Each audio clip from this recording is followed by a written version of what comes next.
a medical doctor from San Francisco of Italian background, purchased the land up on Montebello and began planting near the top of Montebello Ridge vineyards, and began the construction of a winery, and beautiful old winery. He named the winery Montebello, and it continued to produce wine up until Prohibition.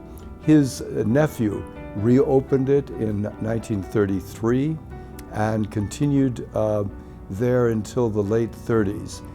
This now was the end of the Depression, and there was really no market for fine wine. And so it really went out of business. It ceased to produce, and until the late 1940s, a theologian actually purchased it and reopened it. And he then sold it to the founding Ridge partners.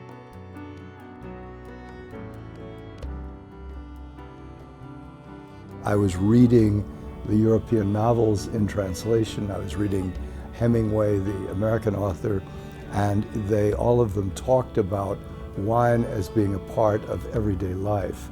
And I loved the idea of the community with your family or with your friends, the fact that wine takes what otherwise would be just a straight, simple meal and makes it into a ritual.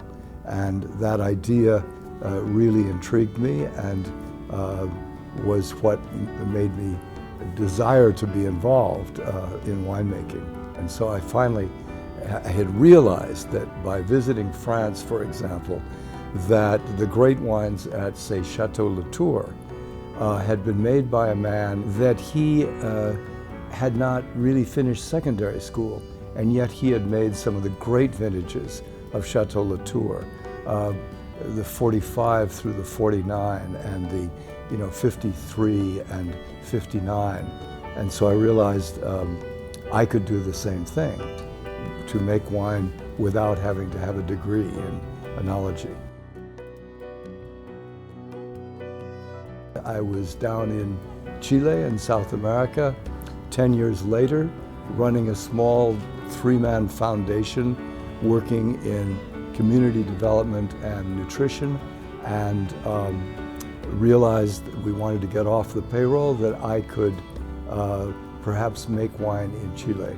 And so we decided we would see what we could do to encourage the Chileans to export more wine, to make it a major way for Chile to earn foreign currency. They listened to us very nicely and did nothing. And so we said, we're going to have to do it ourselves and show them.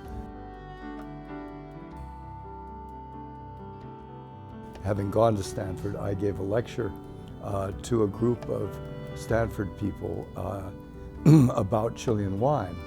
And several of them were attending that lecture and came up to me, a year later, and said, would you consider accepting a job as winemaker at Ridge Vineyards?